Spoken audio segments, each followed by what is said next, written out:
Hello students, welcome to JNS study Bangla. তোমাদের static GK পার্টের আজকে পার্ট 6। আগের যারা যারা স্ট্যাটিক জিকে সিরিজের পার্টগুলো দেখোনি, অবশ্যই স্ট্যাটিক জিকে সিরিজের পার্টগুলো দেখে নিও। এই কোশ্চেনগুলো প্রত্যেকটা তোমাদের এক্সামের জন্য হেল্পফুল হবে। যে কোনো এক্সাম দাও না কেন, স্ট্যাটিক জিকে কিন্তু অবশ্যই দরকার। এবং আমি প্রত্যেকটা জিকের প্রত্যেকটা কোশ্চেনের সাথে এক্সট্রা অনেক ডিটেলস বলছি, সেগুলো অবশ্যই নোট করে রাখবে। ঠিক আছে, তো চলো প্রথম কোশ্চেন থেকে স্টার্ট করছি। ভারতের প্রথম পারমাণবিক বিদ্যুৎ কেন্দ্র কোনটি? ভারতের প্রথম পারমাণবিক বিদ্যুৎ কেন্দ্র কোনটি?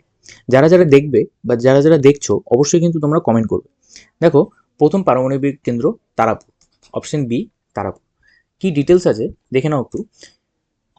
এই যে তারাপুর, এটা মহারাষ্ট্রে অবস্থিত এবং 1969 সালে এই তারাপুর পারমাণবিক বিদ্যুৎ কেন্দ্রটি চালু হয়। ঠিক আছে, তামিলনাড়ুর কুদানকুলাম হলো ভারতের বৃহত্তম পারমাণবিক কেন্দ্র। এটা হলো সব থেকে প্রথম তারাপুর এবং সব থেকে বৃহত্তম হলো তামিলনাড়ুর কুদানকুলাম। ঠিক আছে, আচ্ছা নরোরা। ঠিক আছে, এই যে নরোরাটা কোথায় অবস্থিত? উত্তরপ্রদেশে অবস্থিত। রাজস্থানের একটি পারমাণবিক কেন্দ্র হলো রাওয়াত ভাতা। ভারতের পারমাণবিক কর্মসূচির জনক কাকে বলা হয়? হোমি জাহাঙ্গীর ভাবাকে। তো অনেকগুলো কোশ্চেন দেখো তোমাদের এসে একটা কোশ্চেনের সাথে কভার হয়ে গেল, তো অবশ্যই কিন্তু এগুলো নোট করে রাখবে। নেক্সট, আরো কিছু রাজ্যের তোমাদের নাম আছে, তার সাথে কি কি ওই রাজ্যে কি কি পারমাণবিক কেন্দ্র আছে সেগুলো দেখে নাও। দেখো, তারাপুর কোথায় অবস্থিত? মহারাষ্ট্রে। কুদানকুলাম তামিলনাড়ুতে। কৈগা পারমাণবিক কেন্দ্র কর্ণাটকে। কাকরাপাড়া গুজরাটে। কলপক্কম তামিলনাড়ুতে। নরোরা উত্তরপ্রদেশে। রাজস্থান, যেটা রাজস্থানী পারমাণবিক শক্তি কেন্দ্র, তার নাম হলো রাওয়াত ভাতা, সেটা রাজস্থানে অবস্থিত। ঠিক আছে, মুভিং টু নেক্সট কোশ্চেন। ভারতের কোন রাজ্যে মশলার বাগান নামে পরিচিত? কোন রাজ্যকে মশলার বাগান বলা হয়? আশা করি এটার কোশ্চেনটা সবাই জানো। কেরালাকে ভারতের মশলার বাগান বলা হয়, কিন্তু এখানে যে ডিটেলসগুলো আছে সেই ডিটেলসগুলো কিন্তু খুব ইম্পর্টেন্ট। দেখো, কেরালা গোলমরিচ ও এলাচ উৎপাদনের জন্য বিখ্যাত। বৃহত্তম রবার উৎপাদনকারী রাজ্য হলো কেরালা। ভারতের বৃহত্তম রবার উৎপাদনকারী রাজ্য হলো কেরালা। তোমরা জানো এটা, যে সব থেকে সাক্ষরতার হার সব থেকে বেশি কোথায়? কেরালাতে। সাইলেন্ট ভ্যালি কোথায় আছে? জাতীয় উদ্যান কেরালাতে। মালাবার উপকূল কোন উপকূলকে বলা হয়? কেরালার যে উপকূল যে আছে, কেরালাতে যে সাইডের উপকূলটা আছে, ওটা ওই তাকে কেরালার উপকূলকে মালাবার উপকূল বলা হয়। ঠিক আছে, নেক্সট কোশ্চেন। পেন্সিলের শীষ তৈরিতে কোনটি ব্যবহার করা হয়? পেন্সিলের শীষ তৈরিতে গ্রাফাইট ব্যবহার করা হয়, এটা সবাই জানে। পেন্সিলের শীষ তৈরিতে গ্রাফাইট ব্যবহার করে, কিন্তু এখান থেকে অনেক কিছু কোশ্চেন আসতে পারে। যে দেখো, এই যে হীরা, হীরা একটা কার্বনের কিন্তু রূপভেদ। ঠিক আছে, এই গ্রাফাইট কিন্তু একটা কার্বনের রূপভেদ, যা বিদ্যুৎ সুপরিবাহী হয়। ঠিক আছে, আর দেশলাই কাঠি, আচ্ছা দেশলাই কাঠির যে মাথায় একটা ছোট ছোট যেটা দিয়ে আগুন জ্বলে, সেইটাকে লাল ফসফরাস, সেটাতে লাল ফসফরাস ব্যবহার করা হয়। ঠিক আছে, সীসা, সীসা একটা বিষাক্ত ধাতু। প্রত্যেকটা দেখো অপশন তোমাদের কমপ্লিট হয়ে গেল। নেক্সট কোশ্চেন বলেছে, ওস্তাদ বিসমিল্লাহ খাঁ কোন বাদ্যযন্ত্রের সাথে যুক্ত ছিলেন? বিসমিল্লাহ খাঁ কোন বাদ্যযন্ত্রের সাথে যুক্ত ছিলেন? যারা যারা দেখছো কমেন্ট করো। সানাইয়ের সাথে যুক্ত ছিলেন, অপশন এ সানাইয়ের সাথে যুক্ত ছিলেন। আচ্ছা, দেখে নাও যে এই যে 1901 সালে তিনি ভারতরত্ন পুরস্কার পান। বিসমিল্লাহ খাঁ 2001 সালে ভারতরত্ন পুরস্কার পান। ঠিক আছে, পণ্ডিত হরিপ্রসাদ চৌরাসিয়া বাঁশির জন্য বিখ্যাত। হরিপ্রসাদ চৌরাসিয়া যদি থাকে, বাঁশি। Pandit Shivkumar Sharma santoor, very very important, Shivkumar Sharma santoor. Amjad Ali Khan শরৎ।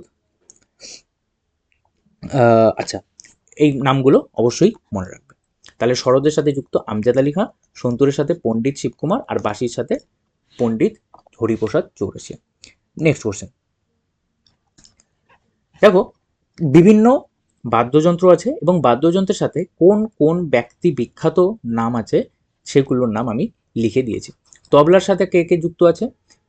জাকির হোসেন, আল্লাহ রাখা খা, পণ্ডিত কিষান মহারাজ। বাঁশির সাথে দেখো অনেক কিন্তু নাম আছে, তার মধ্যে আমি কিন্তু তোমাদের যেগুলো কোশ্চেন বারবার বারবার আসে সেগুলো কিন্তু লেখা আছে, আর এগুলো থেকেই আসবে। পণ্ডিত হরিপ্রসাদ চৌরাশিয়া বাঁশি, বাঁশির সাথে পণ্ডিত হরিপ্রসাদ চৌরাশিয়া, পান্নালাল ঘোষ, রঘুনাথ শেঠ, সন্তুরের সাথে শিবকুমার শর্মা, ভজন সোপারি, রাহুল শর্মা, তরুণ ভট্টাচার্য, সেতারের সাথে রবিশঙ্কর, বিলায়েত খাঁ, নিখিল ব্যানার্জি, অনুষ্কা শঙ্কর, ইমরাত খাঁ, শহীদ পারভেজ খাঁ, শরতের সাথে আলাউদ্দিন খাঁ, হাফিজ আলী খাঁ, জারিন শর্মা, আমজাদ আলী খান। আর আমজাদ আলী খানকে শরদের সম্রাট বলা হয়, এটা মাথায় রাখবে। আর হলো বুদ্ধদেব দাশগুপ্ত। তো এইগুলো অবশ্যই কিন্তু মাথায় রাখবে বা অবশ্যই নোট করে রাখবে, একটা স্ট্র্যাটেজিকের আলাদা খাতা অবশ্যই রাখবে। নেক্সট বলেছে ভারতের প্রাচীনতম শাস্ত্রীয় নৃত্য কোনটি? ভারতের প্রাচীনতম শাস্ত্রীয় নৃত্য হলো ভরতনাট্যম। Option B Bharatanatyam. দেখো এই ভরতনাট্যমটা কোথায়? তামিলনাড়ুর একটা শাস্ত্রীয় নৃত্য, ঠিক আছে। আর এই ভরতনাট্যম যে নাচটা আছে তার সাথে এই নামগুলো কিন্তু জড়িত আছে: রুক্মিণী দেবী, অরুণদেল, তারপরে বালা সরস্বতী, পদ্মা সুব্রমণ্যম, মৃণালিনী সারাভাই, আরামেল ভাল্লি, সোনাল মানসিং, যামিনী কৃষ্ণমূর্তি, লীলা স্যামসন, মালবিকা সারুক্কাই। আর এই যে ভরতনাট্যম, এটা হলো একক নৃত্য বা একাহার্য। যদি বলা থাকে কোশ্চেনে যে একাহার্য নৃত্যের মধ্যে কোনটি পড়ে, সেটা হলো ভরতনাট্যম। ওকে, নেক্সট কোশ্চেন। বিখ্যাত সেতার বাদক পণ্ডিত রবিশঙ্কর কোন ঘরানার ছিলেন? Very very important.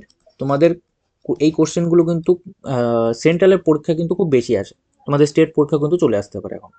তো পণ্ডিত রবিশঙ্কর কোন ঘরানার থেকে বিলং করেন? তিনি হলো মাইহার ঘরানা থেকে বিলং করেন। অপশন এ মাইহার ঘরানা থেকে বিলং করেন। 1999 সালে তিনি ভারতরত্ন পুরস্কার পান। ওস্তাদ আলাউদ্দিন খাঁ শিষ্য ছিলেন। তিনি ওস্তাদ আলাউদ্দিন খাঁয়ের শিষ্য ছিলেন। তিনি প্রথম গ্র্যামি পুরস্কার পেয়েছিলেন। তাহলে রবিশঙ্কর প্রথম গ্র্যামি পুরস্কার পেয়েছিলেন। আর মাইহার ঘরানা সেতার ও শরৎ বাদ্যযন্ত্রের সাথে বিখ্যাত। তাহলে তিনি কোন ঘরানা থেকে বিলং করতেন? মাইহার ঘরানার সাথে রবিশঙ্কর সেতার ও শরৎ বাদ্যযন্ত্রের সাথে বিখ্যাত। ওকে, নেক্সট দেখো কিছু কিছু ঘরানার নাম এবং যে কে কোন ঘরানার থেকে আসছে তাদের নাম লেখা আছে। গোয়ালিয়র ঘরানা পণ্ডিত বিষ্ণু দিগম্বর পুরস্কার। আগ্রা ঘরানা ফৈয়াজ খাঁ। কিরানা ঘরানা পণ্ডিত ভীমসেন জোশা, খুব ইম্পর্টেন্ট। জয়পুর আতরৌলি ঘরানা কিশোরী আমনকর। পাতিয়ালা ঘরানা ওস্তাদ বরে গুলাম আলী খাঁ। ঠিক আছে, নেক্সট কোশ্চেন। বিখ্যাত হর্নবিল উৎসব কোথায় পালন করা হয়? হর্নবিল উৎসব নাগাল্যান্ডে পালন করা হয়।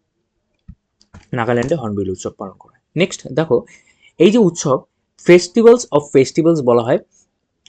এই যে হর্নবিল উৎসবকে ফেস্টিভ্যালস অফ ফেস্টিভ্যালস বলা হয়। ঠিক আছে, প্রতি বছর 1 ডিসেম্বর থেকে 10 ডিসেম্বর পর্যন্ত এই হর্নবিল উৎসবটা পালন করা হয়। বিখ্যাত তোমরা পাখির নাম শুনেছ যে হর্নবিল পাখি।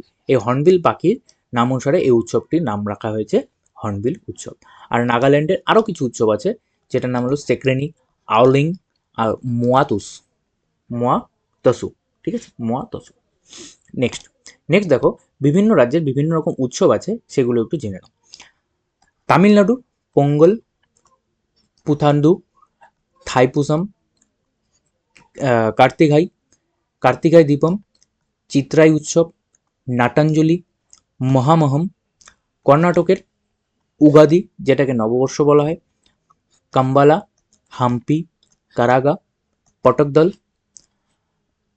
পশ্চিমবঙ্গের দুর্গাপূজা, পৌষ মেলা, গঙ্গাসাগর মেলা, পয়লা বৈশাখ, দোলযাত্রা। ঠিক আছে, আর এটা মাথায় রাখবে পুথান্ডু হলো তামিলনাড়ুর একটা নববর্ষের উৎসব। ওকে, নেক্সট কোশ্চেন। নেক্সট বলেছে ভারতের কোন মন্দির ব্ল্যাক প্যাগোডা নামে পরিচিত? ব্ল্যাক প্যাগোডা নামে সূর্য মন্দির পরিচিত। এখন এই যে সূর্য মন্দির কোথায় অবস্থিত? উড়িষ্যার পুরী জেলায় অবস্থিত। প্রথম গঙ্গা বংশের প্রথম রাজা নরসিংহদেব এটিকে তৈরি করেন। 12 জোড়া চাকাযুক্ত এই রথের আদলে এই যে মন্দিরটি তৈরি করা হয়। 1984 সালে ওয়ার্ল্ড হেরিটেজের তকমা পায় কোণারক মন্দির বা সূর্য মন্দির। ঠিক আছে, নেক্সট মধুবনী। মধুবনী ভারতের কোন রাজ্যে বিখ্যাত? মধুবনী লোকশিল্প ভারতের কোন রাজ্যে বিখ্যাত? মধুবনী হলো বিহারে বিখ্যাত। দেখো এই যে মধুবনী, আচ্ছা এখানে দেখো এই যে আরো কিছু তোমাদের জন্য ডিটেলস আছে। দেখো পটচিত্র উড়িষ্যা পশ্চিমবঙ্গ, ওয়ারলি মহারাষ্ট্র, কালামকারি অন্ধ্রপ্রদেশ, ফার রাজস্থান, কালীঘাট পট পশ্চিমবঙ্গ, গণ্ডচিত্র মধ্যপ্রদেশ, থাঙ্কা সিকিম ও অরুণাচল। এই এই যে লোকশিল্পগুলো এই রাজ্যে বিখ্যাত। ঠিক আছে, নেক্সট কোশ্চেন, ভারতের বৃহত্তম জাতীয় উদ্যান কোনটি? যারা যারা সেশনটা দেখছো, আজকে কিন্তু তোমাদের একটা সিরিজ হলো, যেটা আজকে যে সেটটা হলো সেটা কিন্তু টোটালি বেস্ট কোনটার উপর? তোমাদের যে ভারতের যে সংস্কৃতি আছে সেই সংস্কৃতির উপর, যেটা তোমাদের আপকামিং এক্সামগুলোতে কিন্তু খুব ইম্পর্টেন্ট হবে। তো অবশ্যই এই কোশ্চেনগুলো নোট করে রাখবে। দেখো ভারতের বৃহত্তম জাতীয় উদ্যান কোনটি? ভারতের বৃহত্তম জাতীয় উদ্যান হলো অপশন হেমিস, অপশন গ হেমিস জাতীয় উদ্যান। ঠিক আছে, হেমিস জাতীয় উদ্যান হলো ভারতের বৃহত্তম জাতীয় উদ্যান। আচ্ছা দেখো লাদাখে কেন্দ্রশাসিত অঞ্চলে বা লাদাখে এই যে হেমিস জাতীয় উদ্যান অবস্থিত, যেটি তুষার চিতার জন্য বিখ্যাত। তুষার চিতা, স্নো লেপার্ড যাকে বলা হয়, এর জন্য বিখ্যাত।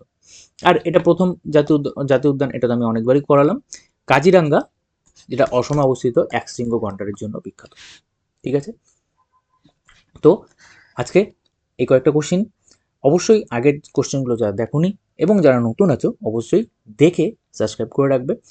দেখো তোমাদের কিন্তু আজকের কোশ্চেনগুলো ভারতের সংস্কৃতির ওপর অনেকটাই বেস্ট করে থাকলো। এই কোশ্চেনগুলো কিন্তু খুব ইম্পর্টেন্ট হবে। থ্যাংক ইউ সবাইকে, বাই।